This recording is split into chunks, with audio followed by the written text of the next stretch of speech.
Good afternoon. Good afternoon. Happy Saturday. Welcome to the International Wealth Builders Association Talk Show. I'm your host, Latoya Tillett, live on KCAA Broadcasting Network. I'm a member of the Black Inland Empire Real Estate Investment Club, as well as part of the Finest Women in Real Estate. I'm the broker owner of Tillett Realty Group and CEO of Tax Plus Financial Services. What I do is I assist people with creating wealth through real estate by creating diverse portfolios, of course, that include international, commercial, and residential properties while maximizing their tax benefits. So today I have a special guest in the building, Mr. Lionel Thomas, Yes, right? yes. Yes. So he is a real estate appraiser. So before we get into our conversation with Lionel today and find out what he does in the real estate industry and what led him to it, just wanted to let you guys know we have a special event coming up on November 4th. If you want to learn more about the international investment projects that you've heard me speak about, pretty much I mention it every time we're on the show, you can come out to our Beyond Borders that's S as in Sam, A tour. Okay, so the Beyond Borders tour, what you'll be able to do is learn about all of the projects that we have approved currently in the Dominican Republic and the upcoming countries that we will be developing in. And you would also learn how you could become an international sales agent with no real estate license required if you're so interested in helping other people, or you can just learn how you can invest yourself. And you would go to Beyond Borders, ISA tour.com. That's Beyond Borders with an S at the end of Borders, ISA tour.com. Beyond Borders, ISA tour.com. Check us out. Come see us November 4th, 9 a.m. to 2 p.m. We'll be in the beautiful city of Riverside, and I'll be hosting the event there.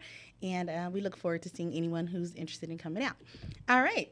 So, Mr. Thomas. Yes. Thank you so much for joining us today. Thank you for having me. So, you want to tell the people a little bit about yourself, just kind of a little bit of your backstory, where you come All right. from. I'm born and raised in Ontario. I'm a girl dad. I have 3 daughters, Phoebe, Piper, and Phoenix. I've been married since 2006. I was going to say the years, but so my wife listens again. I've been married for a long time. Blessing. Can't complain. God has blessed me tremendously. Awesome. I spent a little time in foster care. My grandmother got me out of foster care in like 2nd grade. Wow. And I guess she, I don't know the right word, she became my legal guardian. Okay. I think typical story. And she was already an appraiser, so at the time I wanted to be a firefighter, but she kind of redirected me to be an appraiser. She was going from typewriter to computer. Okay. And I was like the house computer nerd, and I kind of quickly got that job as an administrator. And I've been an appraiser ever since. Wow. Really? Wait, so your grandmother was an appraiser? Yeah. That was a quick timeline. Amazing. Yeah. That is amazing because I've been, just a personal backstory. So Yeah. I've been in real estate for 17 years. All right. And over the last, I'd say, 2 years, I have encountered so many more female appraisers than I had in my previous years in real estate. So I think that's amazing. So grandma was an appraiser back in the day. Okay. Yeah, diverse. I mean, she was an African-American appraiser. So when you Wow. think about diversity, and even she was trained by an African-American appraiser too. Really? So as far as diversity goes, it's something that I think in our area we've always benefited from because of obviously San Bernardino County or whatever the case may be.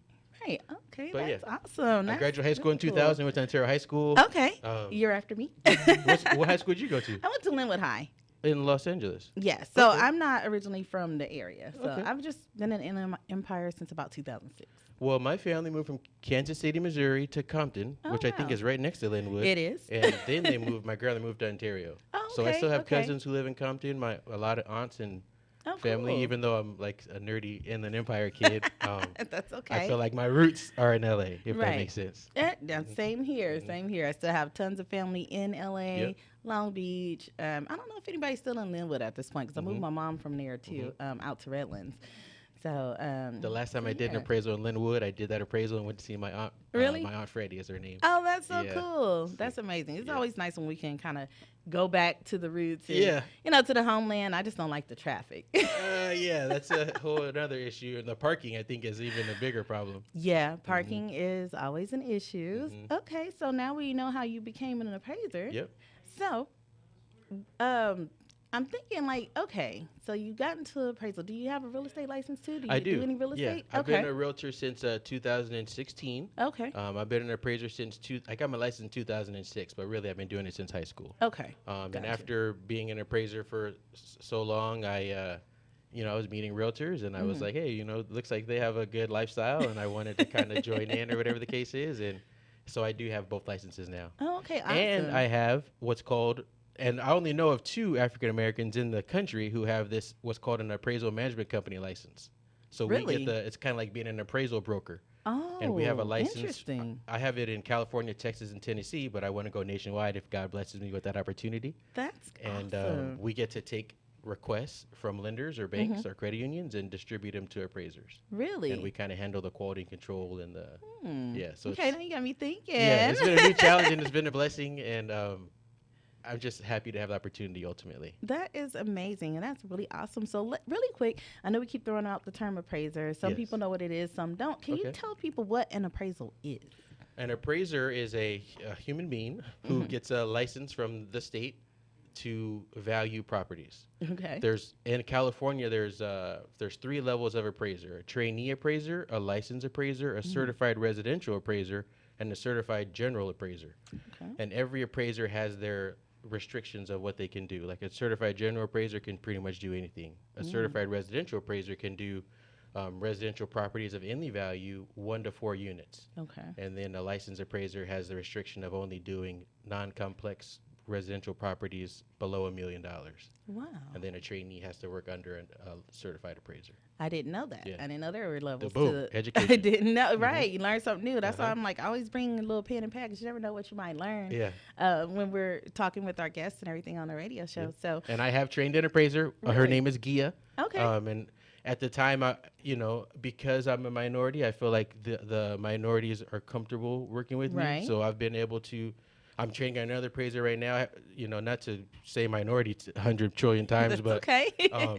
maybe That's what it because of is. my own comfort Right. and because of their comfort, that's who I end up training. So Okay. I'm on my 3rd trainee right now, and it's been a Wow. blessing to give some of my experience to someone else. Okay, that's amazing. I love hearing about it. Well, we're going to take a quick commercial break and we're going to come back and talk to you some more about what an appraisal involves and what it entails. All right. See you in a few.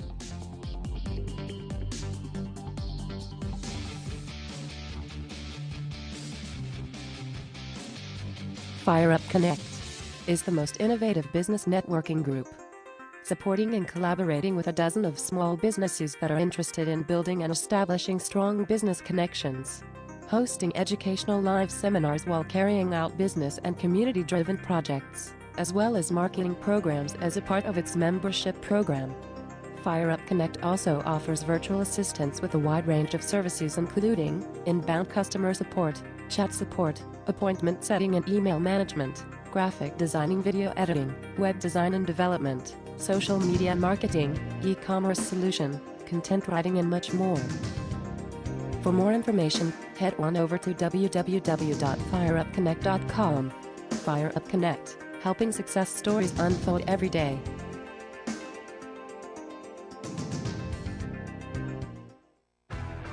Real men of real estate. Men of Real Estate radio show here on KCAA. Boats, mortgages can be purchased. All of us want to live in thriving communities. Basically, go to the radio station, KCAA radio.com. You can find us on your dial at 102.3 FM, 1050 AM, as well as 106.5 FM.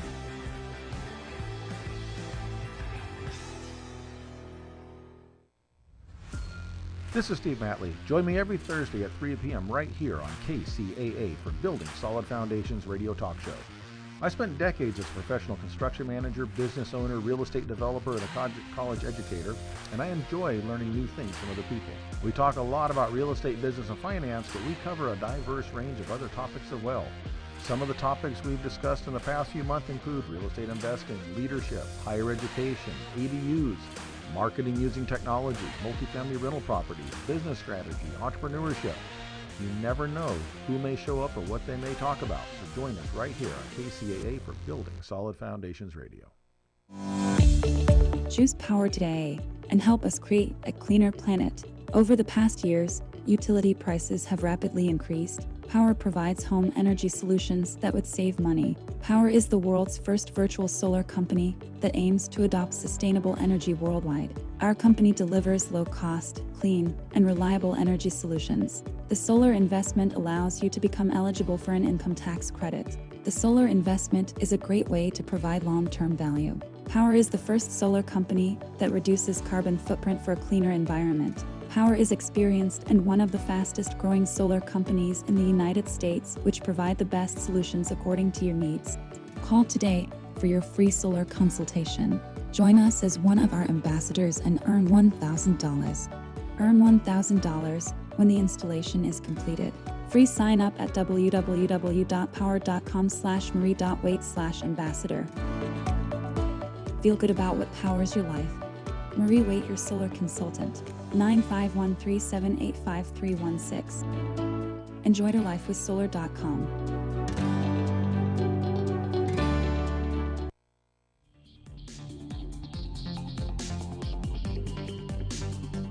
Alrighty, welcome back to the International Wealth Builders Association Talk Show. I'm your host, Latoya Tillett, here with my special guest, Lionel Thomas, who is a real estate appraiser and also has a real estate license. And so he mentioned something interesting, too, during the break, but we'll get into that in just a second. I wanted him to let you know what an appraisal actually is and what it entails. Like an appraisal report? Yes. Okay. An appraisal report is a document that should be done, obviously, by a licensed appraiser or a certified appraiser that is going to go over the details of your home from legal description, who's the owner, what's the what's the track number, what's the tax ID. It's going to start describing the site and the improvements of the site. It's going to describe the zoning. It's going to then get to what's called the improvements. So in the improvement section, it's going to describe, is this a wood frame home? Is it a comp shingle roof? Does it have wood frame windows or vinyl windows? Okay. And after you've described the details of the subject property, then on the following page, and I'm referring to the URAR, which is called the Uniform Residential Appraisal Report, there'll be comparable sales. So on that page, there's going to be, apple for apple comparable sales. Excuse me. It's all good. That feature like a similar bedroom and bathroom count. Like if the subject property is 3-bedroom, 3-bathroom built in 1950, then your comparables should be 3-bedroom, 3-bathroom built in 1950. Okay. Because they're going to be, the most similar homes. And they should be in a similar location, Okay. Because I know there's been times where I'm in the middle of a deal and I'm like, this appraiser killed my deal. Like, why'd the appraisal come in so low? Yes. So can you kind of... You got to call me. Got to call you. Yeah. Okay. Yeah. Can you give us a little insight into, like, maybe why that happens? Because it's like, if I do a CMA and I come up with $500,000. Yes. But then you do an appraisal and it comes to, like, $425. Yeah, that's a problem. Yes. Somebody messed up. Yeah. Well. Like, what's wrong? I would say... How do I say this? And this is no disrespect to anyone. I have a real estate license too. Right. Sometimes the process that's used to create a CMA is not unbiased would be one thing. And the comparables that are included in there, I guess you'd have to question, are they true comparables? Right. And then you have to look at this appraisal report and do the same thing. Like, are these true comparables? Because somewhere someone included some information that may or may not be comparable, and that's why there's a difference. Okay. Another thing is that the CMA doesn't make adjustments. True. So the CMA is just calculations, like medians and averages and means, where the appraiser's looking at potentially those same comps and then making adjustments for the differences. And when that happens, then the price starts swaying. Okay. But in the future, if you ever have any appraisal problems anywhere in the world, you call me and I'll help you walk yourself through it. Awesome. Or we'll walk through it together is a better way to say it. Awesome. Well, great. That's good to have. I gotta make sure I get your number. Y'all heard him? Tell me. Yeah, anyone. I can call him. Anybody can call him. So I'll make sure you guys get his information before we leave here today. So I actually started doing BPOs about, BPOs are broker price opinions. I started doing those like maybe about 5, 6, 7 years ago, maybe or so like that. And I did learn through that process how to do adjustments. Yep. So now when I'm doing my CMAs, Mhm. they're a little closer to what the appraisal What is it going to should come be. out Yep, to, yep. because I actually know how to make the adjustments for, the bedroom, bathroom count, condition, those different things. And so I'm like, oh, okay. So I was like, wow. But of course, it's not nearly as detailed as what you guys do. Yeah. Well, for an appraiser and for, it's hard. It's an odd conversation because there's like all these guidelines, and the BPO, there's no like lending guidelines attached to it. Right. Right. There's no like limits on adjustments. There's no like when an appraiser is creating a report, he should have all these rules and guidelines in his head of what not to, like what's an excessive adjustment. What should you not adjust for anyways? Like what is like, well, these are both similar, so no adjustment is necessary. Right. And because of those different guidelines, sometimes it somewhat manipulates the results. Does that make sense? Okay. Where when Yeah, you're doing a that makes BPO, you're not giving it to a bank. The bank's not going to call you. The state's not going to call you and like try to hold you accountable for it. Well, yeah, well, they are for the banks, and I get them through like asset management companies, stuff like that. Yeah, so I know there has been a couple companies that do give me a guideline. They say don't do more than 20% up or down. Yeah, exactly. Stuff like that. So I was just like, oh, okay. I was like, but that's pretty interesting because like again, like I said, nothing as detailed as what you do. Yeah. But I find that it has helped me now with pricing my listings a little bit better. Well, I'm sure you don't run into those appraisal problems very often because you're obviously experienced and you know what you're doing. But not very often, unless it's an FHA appraisal. Well, so FHA has minimum property standards, and for older homes for sure, and homes in Iron Gates, and if we're talking about homes in Linwood and stuff, right, you're gonna have more safety issues related to the appraisal than maybe valuation issues. Really, what kind of safety issues? If it's an old house, well, for instance, iron bars, because in in these areas, there's a lot of homes with iron bars. So I had those growing up. Yeah. I didn't, but when I went to my family's house, they did, and there was a common. Every house has iron bars and iron gate. It's just the architecture of the area, so to speak. Yeah. And the screen door, the iron screen. And the iron screen door. But we had a screen door at my house in Ontario, so my grandmother took that with us. But so a lot of times people will have the iron bars in the windows, but they won't have the quick releases. So in case of a fire, you can get out of the window. So instantly, the appraiser has to report that because it's a safety hazard. Really? Another thing is some homes don't comply with the basic smoke detector and carbon monoxide detector requirements for the state of California. And, having one smoke detector in each room and having at least one carbon monoxide per level, I think would be the minimum for the occupant to be notified if these gases were a problem. Yes. And then obviously putting safety straps on the hot water heater are the most common things. But for homes built before 1978, if they have peeling paint, that's a sign that there's lead-based paint in the home. So the appraiser has to report that, and that becomes a problem too. Okay. So now I can see how these adjustments and things are starting to come into play. Yeah. And why it may, produce a not so favorable result Yes. for the seller. Yes. Because it's normally a seller, we can always give them a price range of what they should use. I never want to say, oh, this is what you should sell it for. Yeah. I say, hey, this is based on my opinion. This is the range I think you could fit in. And I usually let the seller determine the actual price they want to go after. And sometimes they go far above my opinion. Yeah, for sure. They want the most possible, which is and understood. It's like, okay. And I'm like, all right, well, if the appraisal comes in low, it's a understand. possibility. So, always disclose. That is our job.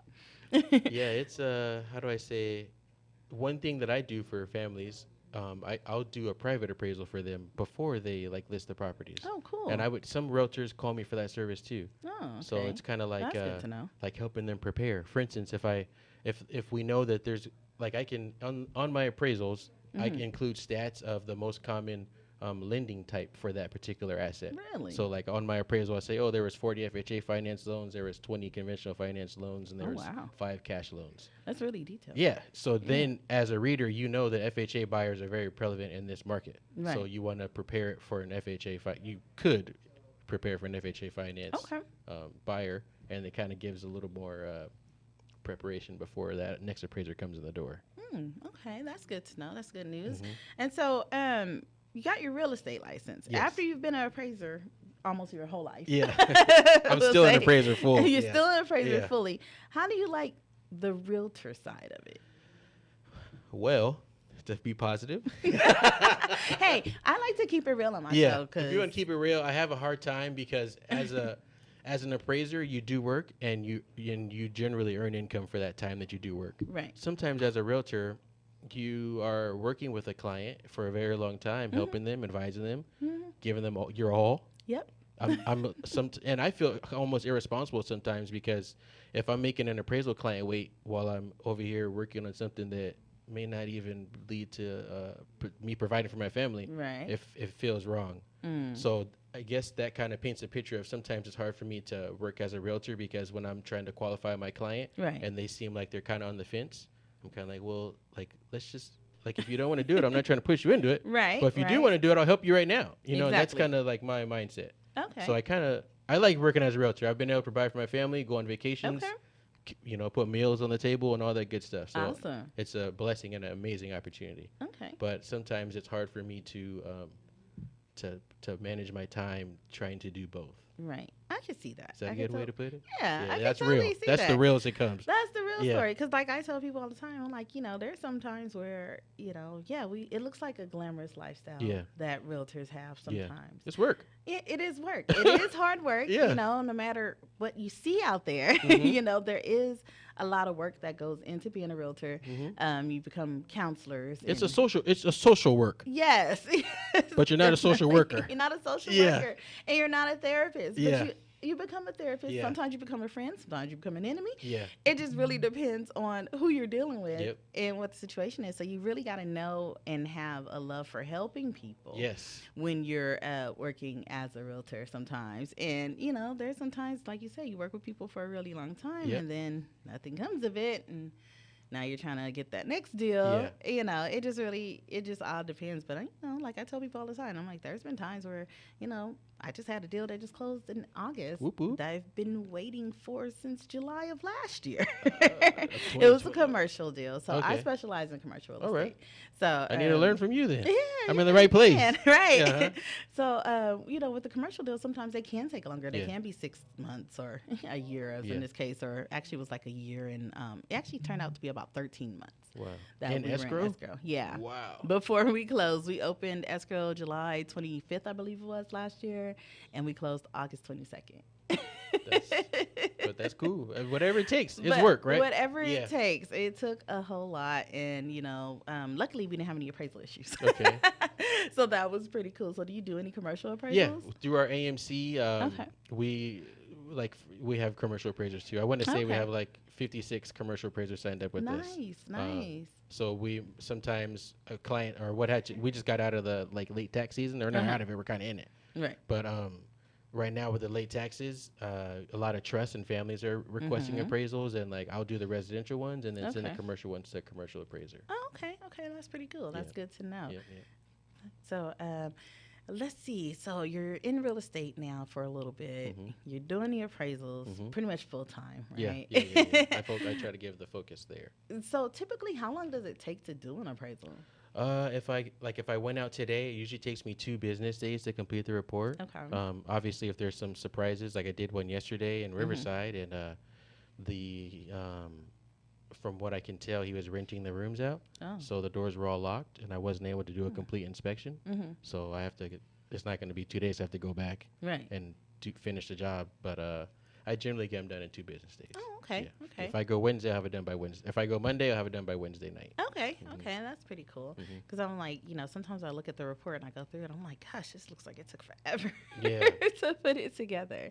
There's a lot in there, but we have tools like Data Master is one of my favorite tools, which auto imports a lot of information for you. That's good. Obviously, you have to go through all the pictures and label the pictures and make sure that the details of the home are in the report. Right. But it's like riding a bike. Okay. Is that a good way to put it? Yeah. It's like, once you learn, you always know, right? Yes.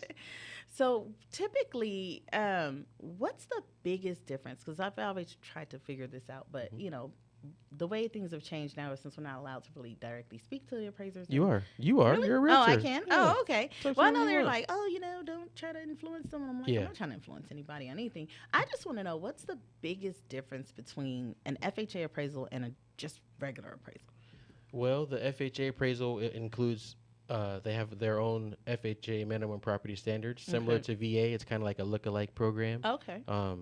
So there's a increased safety rules, and the biggest one I can think of from the top of my head is the peeling paint, where the older homes, they don't want them to have signs of lead-based paint. Okay. For the inspection itself on an FHA or VA, you have to take a picture inside the attic space, which is above the scuttle door, and you have to take a picture in the crawl space, which is below the house if there is a crawl space. Okay. And then you have to report on the insulation and report on the plumbing, which is good anyways, because maybe they replace all their plumbing and that's where their value is, you know? Right. Okay. But that is, if I had to identify one big difference, that's it, because it's really the same comp choosing process, the same adjusting process. It's just a matter of the inspection being different. Okay, just a couple extra steps or extra safety precautions that you're looking for, because I know I've seen some that have called out, you know, certain things, or we've had to end up doing like a termite inspection after the appraisal inspection. So yeah, because those loans require clear termite, right? Right, right, of course. Okay, so now I got a pretty much a good idea of what the differences are. See, this is probably the most conversation I ever had with an appraiser. I'm glad. So on the note of like not being able to talk to an appraiser, the appraiser has a responsibility of taking any information that's out there, because you may have a diamond of special information. Like I just did one in Orange. Okay. And this gentleman owns 4 properties with 4-bedroom, 4-bathroom ADUs in the back of each of them. Wow. And the city made an ordinance where he can't build them anymore. Oh. So I did an appraisal for him. Then he emailed me back and said, hey, the city has made an ordinance where these can't be built anymore, and these are like the only ones that are going to be like in existence. And he wanted me to kind of like discuss that. Oh, okay. But I said that because that information that he shared with me after my appraisal was done was kind of important beforehand. Yes. And really the comps are the comps, but I would have liked to know that. Right. And maybe I don't know if it'd be worth more, but it would be something that I would like to know, so that when I'm picking my comps, it's like on my mind, right? Okay. Right. So in essence, to bring it back to you or to any realtor or anyone who's dealing with an appraiser, you need to share the information that you have, because he may not know it, he may not understand, he or she may not understand it. So you having a dialogue with them is good. Okay. And you know, they may have a strange attitude or whatever, but it's fine, because what they're doing is they're trying to hear the information and decide like what's relevant and what's not, and it's a challenge. All right, well that's really good to know, because I know when they moved everything to that third-party system, they were all like, "Oh, don't be trying to talk to the appraiser. Don't say this, don't say that," and I'm like, "Okay, well." I think you're talking about the HVCC, the Home Valuation Code of Conduct. Right. Okay, so we touched on that, and he mentioned something about ADUs. So we'll come back after this commercial break, and we'll chat a little bit more about what needs to go into an appraisal for a property that has an ADU. See you in a few.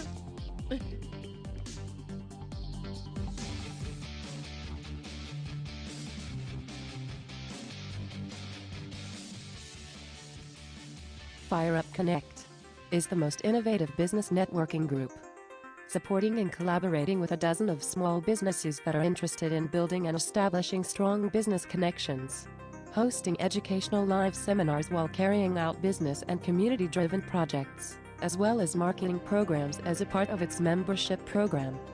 Fire Up Connect also offers virtual assistance with a wide range of services, including inbound customer support, chat support, appointment setting and email management, graphic designing, video editing, web design and development, social media marketing, e-commerce solution, content writing, and much more. For more information, head on over to www.fireupconnect.com. Fire Up Connect, helping success stories unfold every day.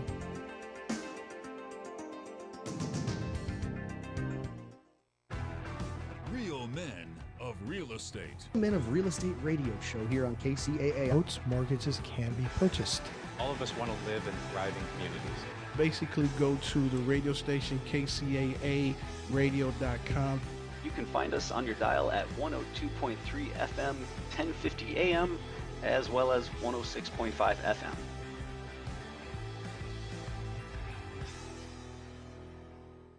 Are you a real estate investor looking for a new opportunity in one of the top tourist destinations in the world? Look no further.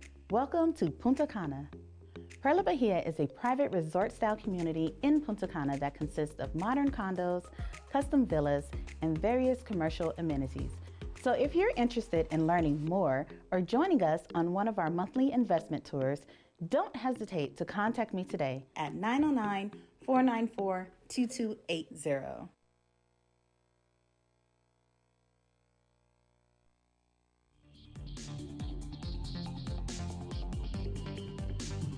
Alrighty, welcome back to the International Wealth Builders Association radio talk show. I'm your host, Latoya Tillett, here speaking with Lionel Thomas, real estate appraiser / realtor as well.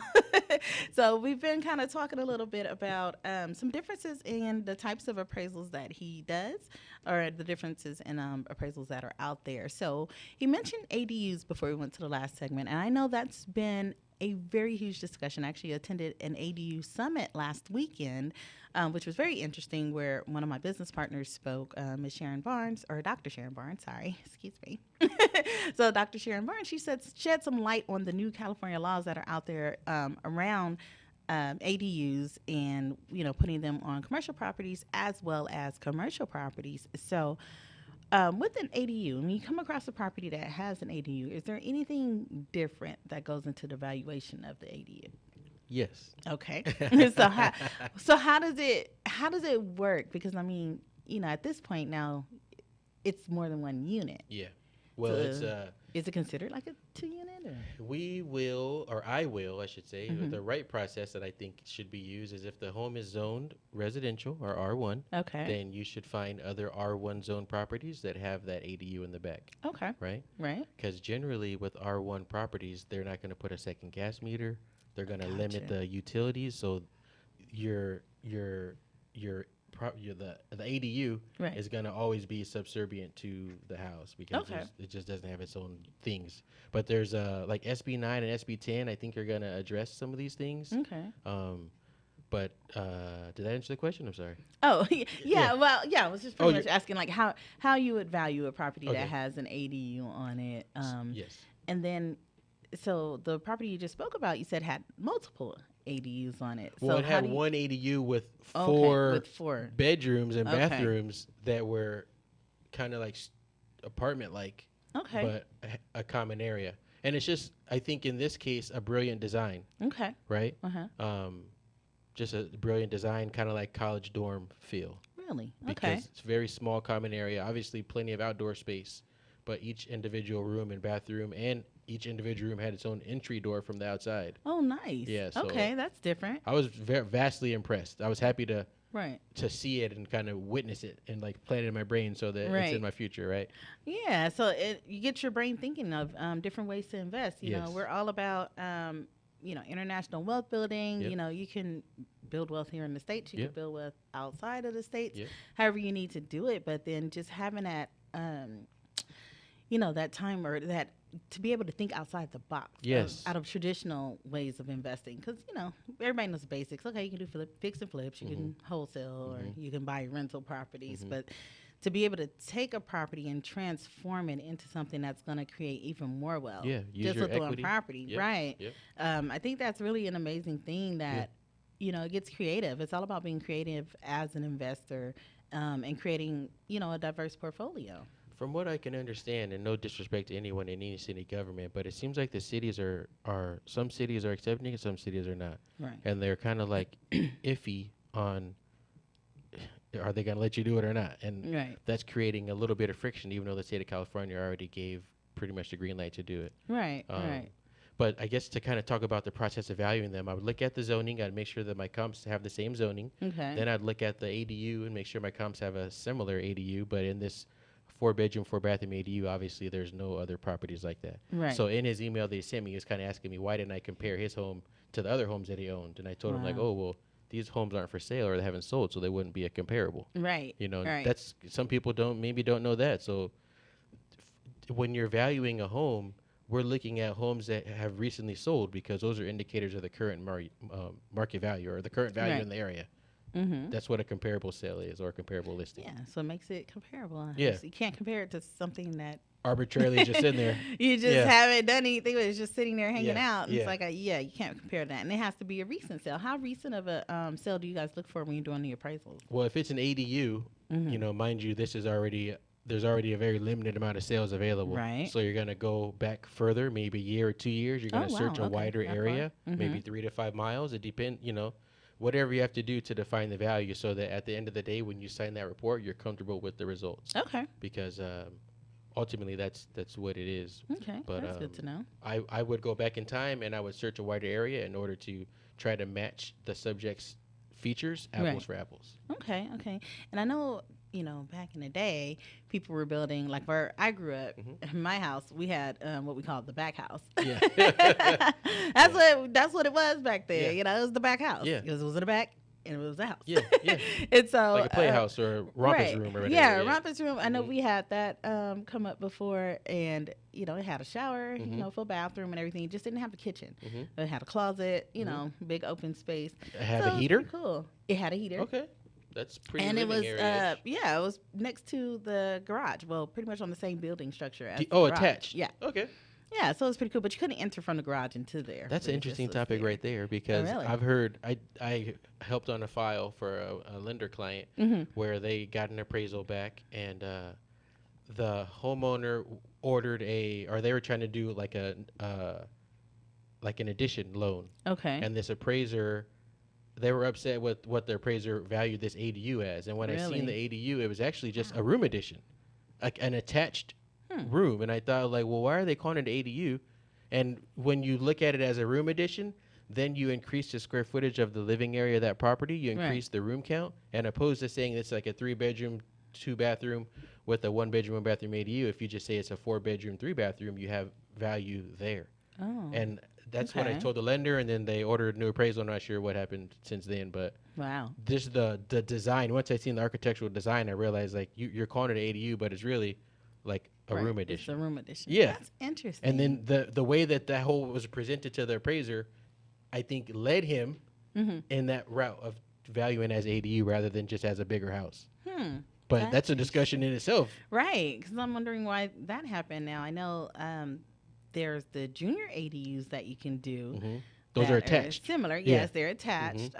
There's also one that I heard of. My business partner was actually working with where they wanted to take their master bedroom and separate it from the main house, but still attached and everything. The interior yeah, space. so they kind of converted it and had a separate interest on the outside, so that the mother-in-law could have that as her private home and still feel like she has some type of independence, but still be close to them. Little granny quarters. Yes, right? Because it's like there's so many names where you got granny flats. I know, right? Butler's quarters. Pool house. You just there's so many different names for different things. Yes. Yeah, and it's pretty much essentially at the base is the same thing. Yeah. And so now we got the ADU, it's just the accessory dwelling unit. So that's why I say, is there a heater? Because for it to be, as an appraiser, or in my opinion, for it to be considered as a living space, it needs to have a heater. It needs to have these functions. Right. For me to value it similarly to what I would value this other living area. Right. So that's kind of why I explore that conversation. Okay. But the bottom line is, whatever you do to a home is going to add the value. But like maybe 4 months ago or months ago in April, it maybe added more value than what it adds now because the oversupply of homes for sale. Okay. So are you seeing an oversupply right now? I mean, I know the market is changing. We are definitely seeing a shift, not a crash per se, but definitely a shift. So how are you seeing it from the appraiser standpoint? There seems to be more homes on the market for longer. Okay. It depends on what market. I mean, I try to do 4 appraisals a day, so I'm kind of bouncing from place to place to place. But a lot of times, before I render the final estimate market value, I look at the housing supply and like how many comparable homes are actually for sale. Okay. And that is an indicator to me of like, how, like, not how risky, but how high can I value this? Because if there's 10 other homes for sale, well that they're not going to pay the most for this property. They're going to look at these 10 homes and potentially pay the least amount or negotiate it depending on the features that are there. Of course. So I like to look at the supply and try to use that as an indicator of how high I can value the home, if that makes sense. Okay, that does make sense. Okay. So, it just kind of helps me think differently in terms of, when I'm taking on a listing. Yeah. Yeah, so that's another thing that I can kind of look around Yeah. at too. And It's just like really Teletubbies. see- If there's yeah. 50 Teletubbies, Yeah. what are they worth? Like you can't pay $10 for the Teletubby if all the other ones are selling for $2. So. Yeah, no way. It had to be special. Maybe it has a diamond eye or something like that. Right? Mhm. That's hilarious. That's Mhm. really funny. So yeah, it was kind of cool growing up with the back house because me and my friends used to hang out Yeah. back there, and I'm like, oh, okay, it was like my own little area and Oh, everything. a little apartment, huh? Yeah, my Uh-huh. own little apartment when I Uh-huh. didn't want to be in my room or in the house with Yep. my mom. And so I know one time the city came out and said that we needed to like board up the shower because it wasn't considered by the city as a living quarters. Oh, interesting. Yeah, and they were like, oh, you got to either tear out the bathroom or board up the shower or something like that. It was really strange. And I was like, wow. But now, I mean, it seems like it's okay as long as it's permitted. Yeah. Because then you run into a lot of them that were built that weren't even permitted. Yeah. So Well, then that was that's a a comment, different yeah. issue in itself. How do I say? It seems like to me in any addition you make or anything you do to your home, you should be Right. able to put a wash basin to wash your hands. Right. Especially with COVID, cleanliness has course, become yes. a very important detail. Well, that was way pre-COVID. Yeah, but when you think about it in contrast, like you got a government official coming out to your property and saying that you have to remove this quarters used for cleanliness, Right. which sounds crazy to me, but It really was. I was like, that's interesting. But my landlord, my mom's landlord, he never did it. He just left it, the way it was. Yeah. Alrighty, so we're gonna go ahead and take another quick commercial break and come back with our last segment and talk to Lionel a little bit more. See you guys in a few. Thank you.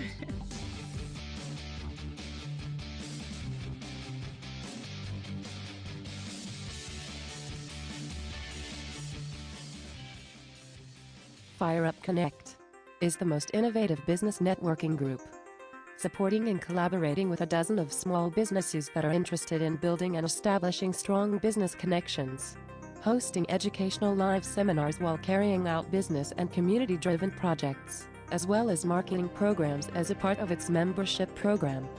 FireUp Connect also offers virtual assistance with a wide range of services including inbound customer support, chat support, appointment setting and email management, graphic designing, video editing, web design and development, social media marketing, e-commerce solution, content writing and much more.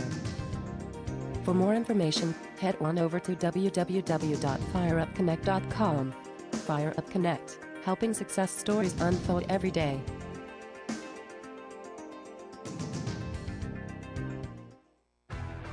Real men of real estate. Men of Real Estate radio show here on KCAA. Boats, mortgages can be purchased. All of us want to live in thriving communities. Basically, go to the radio station KCAA radio.com. You can find us on your dial at 102.3 FM, 1050 AM, as well as 106.5 FM.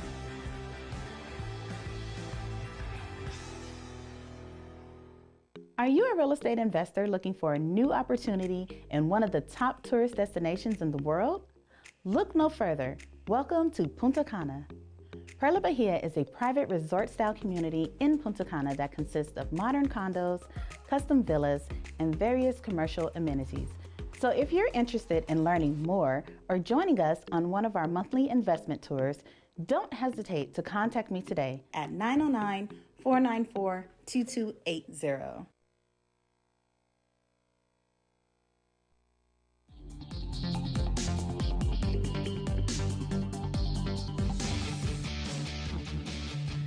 Alrighty, welcome back to the International Wealth Builders Association talk show. We're here on KCAA Radio Broadcasting Network. I'm your host, Latoya Tillett, here with my special guest, Lionel Thomas. So he is a real estate appraiser / realtor, and he's got, what, you have 3 girls, you said? 3 daughters, yeah. 3 daughters, Yeah. wow. I know. Wow, that's right. Huge blessing. Challenge. Yes, But it's I understand. How old are they? My oldest is 11. She'll be 12 in November. Okay. My second is 3, and my youngest is 1. Oh, babies. Yes, and Oh, I've they're so never, small. on a personal note, and one beautiful thing about humans that I had never witnessed is just the sisterhood. Yes. Like I've just never witnessed sisterhood like that in my life, and it's just such a beautiful thing to be a part of. Yeah, it's pretty cool, Yeah, right? You don't yeah. have any sisters? Oh, I have a sister. you I have a little sister. sister. Okay, She just- is a social worker. Oh, So like for a okay. long time, I'd listen to her, and she would vent with me, and I'd hear kind of, how she deals with problems. And I think it helped me understand a little better and make me be a better real estate professional because I can understand how she approaches things. Right. But, I do have a sister, but she doesn't have no sisters. Like, I never right, witnessed right. Just, the companionship and, like, the complexity of it. Yeah, I think that's kind of why, like, I only have one daughter. Okay. And so I think that's why she kind of gravitates, like, to my best friend's daughter. Because, or daughters. Yeah. She has 2 daughters. So it's so funny. So my best friend and I, we both have 3 children. Okay. She has 2 girls and a boy, and I have 2 boys and a girl. Perfect match. Yeah, right? Yeah. And so my daughter, kind of clings to them because she always tells me, Mom, I don't have any sisters. I don't know what it's like. And me, I'm like, well, I didn't have any brothers. I would like to know what that's like. Yeah. I had 6 sisters. Wow. Wow. That's sisterhood, like, extreme. It is kind of, relationship isn't so good with half of them. Okay. And then a relationship with the other half was great. Okay. And so. Is it because the age gap or what? Or just space? They live away or they all I think in it's cover? age gap. And then, it's more like a blended family. My dad had daughters with the prior wife, and then my mom had 2 daughters, and then so there's they a little had me. separation there. So yeah, there's a little bit of separation, and then there's a humongous age gap. Yeah. Well, LaToya's sister, she loves you. She misses you. Come out and give her a hug. Yes. My sister was at my house. One of my sisters was at my house last night. All right. We've lost 2 of them. Oh no. So far, and then my oldest sister that is still living, she's 25 years older than me. Wow. And then my middle sister that I hang out with the most, we're always together. She's 15 years older than me. I mean, you got wisdom right in your pocket. Like, I was born into being an adult. Like, everybody was grown when I was born, so I couldn't really, like, be a kid. So you're the baby in the I'm family? the baby, yeah. You're my phoenix. Yes. So, I know what she's going through. Yeah, I know. Well, knowing the birthright of someone kind of helps you understand their personality and understand them as a person, in my opinion, Yeah, so when I'm when I'm working as a realtor, like, I'm asking those questions, I'm trying to understand, like, what are the complexities within this situation. So especially if it's a trust or a probate, so that I know how to treat and how to, respect the different parties. Yeah, and then what I've kind of noticed too, middle children, they have a different type of a personality. I call it MCS, middle child syndrome. It's just something different about that, that middle child. And then when I work with people, and sometimes I do, like, I'll ask about, like, their family dynamic and everything. And when you start to get to know people and get to know them, it's like, oh, that explains a lot. Yes. It's I'm blessed. Like I said, I as a dad, obviously it's scary. I'm 40, so I have 2 babies, and I want to live long, be healthy, and provide as God commands me. Right. And I just but it's a blessing. Yes, it's amazing. I turned 41 this year. Hey, congrats. I thought you were maybe 32, 33. I wish. I feel like it, mentally. I'm still like, a kid. I'm still like that 15-year-old. I used to have so much fun and laugh and be goofy and joke around when I'm outside of working, of course, and being having to be professional. I'm like, I just want to go have some fun.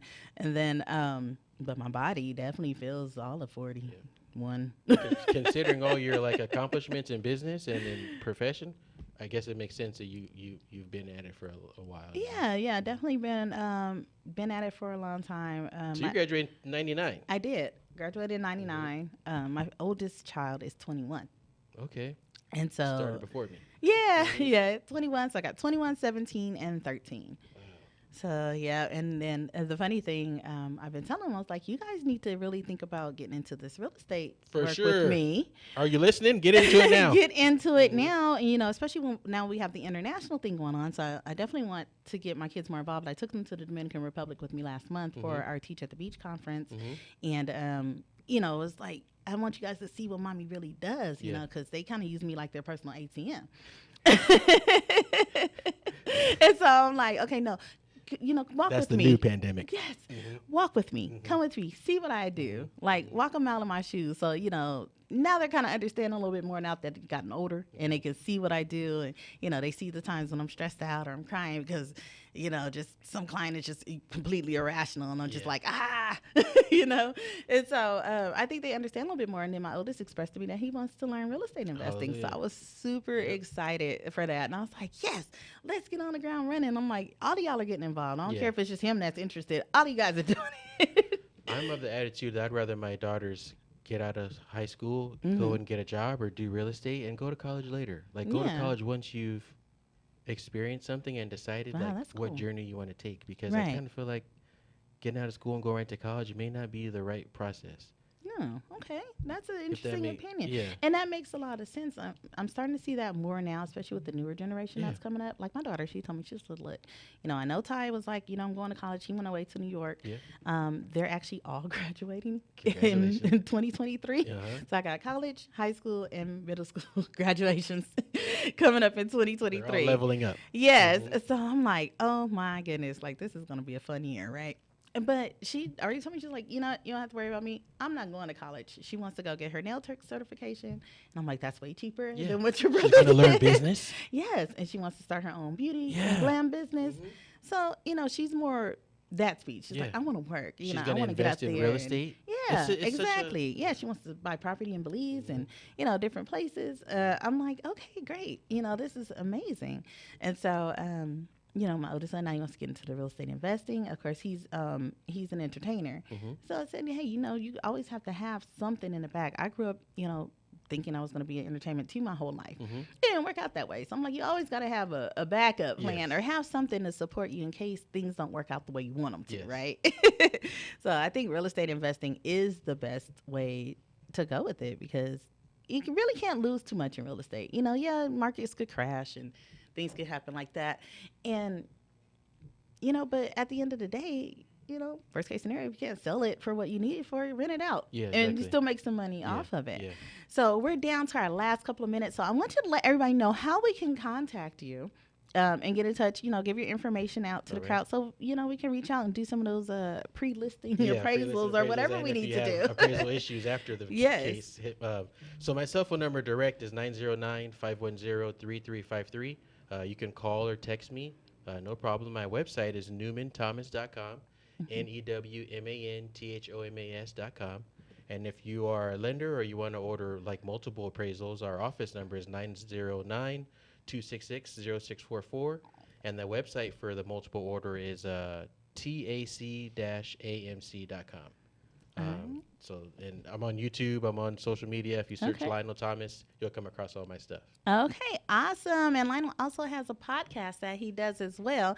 And, you can check that out on his YouTube Yeah. channel. Also, I'm actually going to check it out a little bit later, Well, too. we're working on it. It's not Oh, out you're working yet. on it. Oh, but it's not called- out yet. it's Okay, called well, Appraisal when PTSD. it comes out. Yeah. Okay, Appraisal Yeah. PTSD. That's already a fun title, so I Yeah. can't wait to see it. So keep me posted when that comes out. All right. Again, I'm your host, LaToya Tillett. You can reach me at 909-494-2280. Once again, that's 909-494-2280, 909-494-2280. Give me a call. Let's talk about these international investment projects. And don't forget to come out to our Beyond Borders tour November 4th in beautiful city of Riverside. And that's beyondbordersisatour.com. See you guys next month. Thank you.